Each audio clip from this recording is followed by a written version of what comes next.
जय श्री गणेश भगवान की जय। संकष्टी गणेश चतुर्दशी व्रत प्रत्येक मास के कृष्ण पक्ष की चतुर्दशी तिथि को किया जाता है।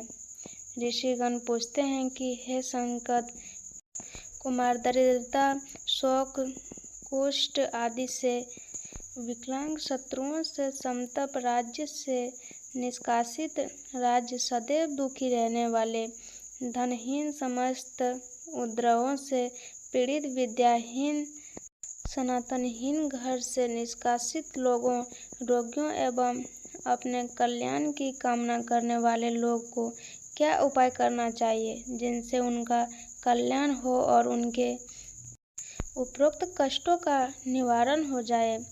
यदि आप कोई उपाय जानते हो तो मुझे उसे अवश्य बतलाइए। स्वामी कार्तिकेय जी ने कहा, हे ऋषियों, आपने जो प्रश्न किया है उनके निवारण में आप लोगों को एक शुभदायक फल बताता हूँ, जो सुनिए। इस व्रत के करने से पृथ्वी के समस्त प्राणी सभी कष्टों से मुक्त हो जाते हैं।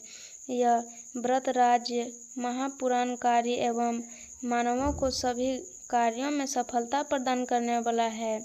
विशेषताएं: यदि इस व्रत को महिलाएं करें तो उन्हें संतान एवं सौभाग्य की वृद्धि होती है। सावन की गणेश चतुर्दशी व्रत कथा। इस व्रत को धर्मराज युधिष्ठिर ने किया था।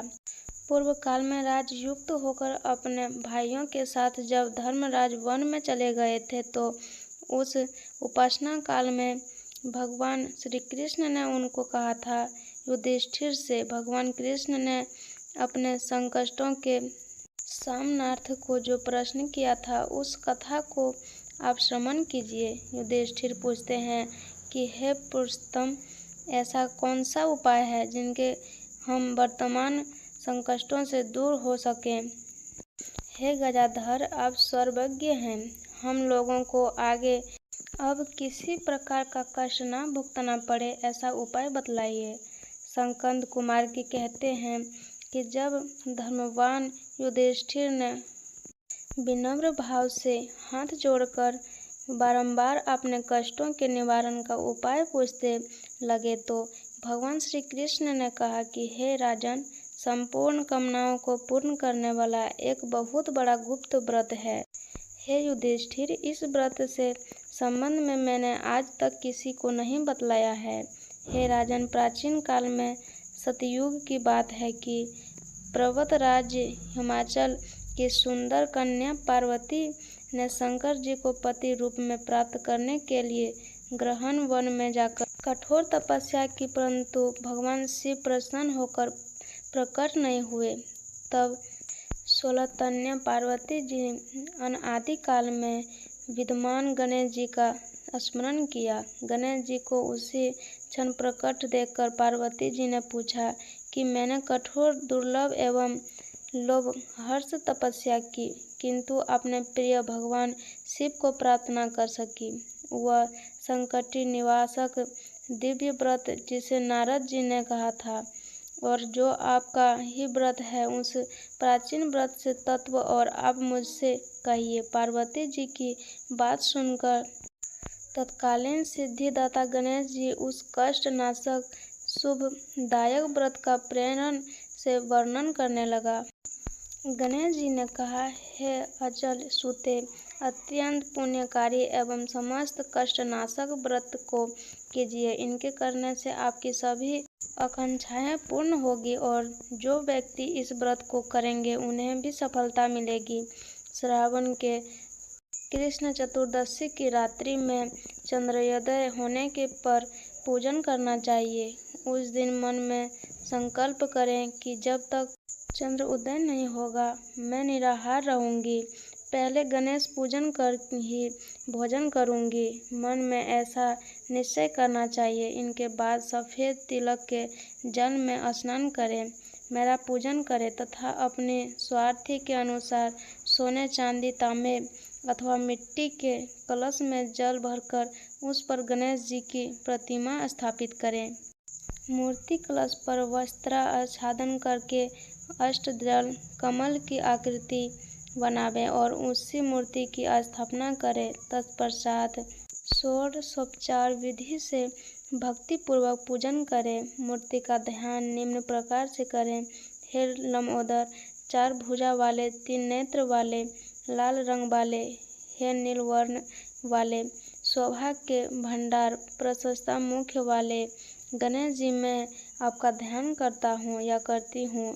हे गजानंद, मैं आपका आवाहन करती हूँ। हे विघ्नराज, आपको प्रणाम करती हूँ। यह आसान है। हे लंबोदर, यह आपके लिए माध्य है। हे शंकर सुवर्ण, यह आपके लिए अर्घ्य है।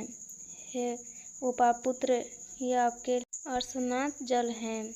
यह आपके लिए अचामनीय जल है। हे शुभ्रकर्ण, यह आपके लिए वस्त्र हैं। हे शोभित, यह आपके लिए यज्ञ पर्वतीय हैं। हे गणेश ईश्वर, यह आपके लिए फूल हैं। हे विकट, यह आपके लिए धूप अगरबत्ती हैं। हे भावन, यह आपके लिए दीपक हैं। हे सूर्यदेव, यह आपके लिए लड्डू का नैवेद्य है। हे देव, यह आपके लिए निमित्त फल हैं। हे विघ्नहर्ता, यह आपके लिए नियमित मेरा प्रणाम है। प्रणाम करने के बाद क्षमा प्रार्थना करें। इनके पश्चात पूजन करके नाना प्रकार के प्रसादों को बनाकर भगवान को भोग लगाएं। हे देवी, शुद्ध देसी घी में 15 लड्डू बनाएं। सर्वप्रथम भगवान को लड्डू अर्पित करके उनके 5 ब्राह्मणों को दे दें। अपने स्वार्थ के अनुसार दक्षिणा देकर चंद्र उदय होने पर भक्तिभाव से अर्घ्य देवें। तदनंतर 5 लड्डू का स्वयं भोजन करें। फिर हे देवी, तुम सब तिथियों में सर्वोत्तम हो, गणेश की ही परम परिक्रमा हो। हे चतुर्दशी, हमारे द्वारा प्रसाद अर्घ्य को ग्रहण करो। तुम्हारे प्रणाम हैं। निम्न प्रकार से चंद्रमा को अर्घ्य प्रदान करें। क्षीर सागर से उत्पन्न हे लक्ष्मी के भाई, हे निशाकार रोहिणी सहित ये राशि मेरे लिए हुए अर्घ्य को ग्रहण कीजिए। गणेश जी को इस प्रकार प्रणाम करें। हे लंबोदर, आप संपूर्ण इच्छाओं को पूर्ण करने वाले हैं।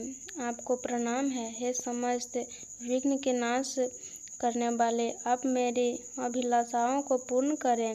तत्पश्चात ब्राह्मण की प्रार्थना करें। हे दिव्यराज, आपको नमस्कार है। आप साक्षात देव स्वरूप हैं। गणेश जी की प्रशंसा के लिए हम आपको लड्डू अर्पित करते हैं।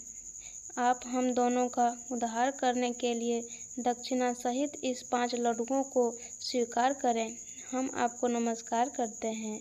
इनके बाद ब्राह्मणों को भोजन कराकर गणेश जी से प्रार्थना करें। यदि इन सब कार्यों करने को शक्ति न हो तो अपने भाई बंधुओं के साथ दही एवं पूजन में निवेदित पदार्थ का भोजन करें। प्रार्थना करके प्रतिमा का विसर्जन करें और अपने गुरुओं को अन्य वस्त्र आदि एवं दक्षिणा के साथ मूर्ति दे देवें। इस प्रकार से विसर्जन करें। हे देवों में श्रेष्ठ गणेश जी, आप अपने स्थान को प्रस्थान कीजिए एवं इस व्रत पूजा के फल को दीजिए। हे सुमुखी, इस प्रकार जीवन भर गणेश चतुर्दशी का व्रत करना चाहिए। यदि जन्म भर न कर सके तो 21 वर्ष तक करें। यदि इतना करना भी संभव न हो तो 1 वर्ष तक 12 महीने के व्रत को करें। यदि इतना भी न कर सके तो वर्ष के 1 मास को अवश्य ही व्रत करें और श्रावण चतुर्दशी व्रत का उद्यापन करें। कथा यहीं तक थी।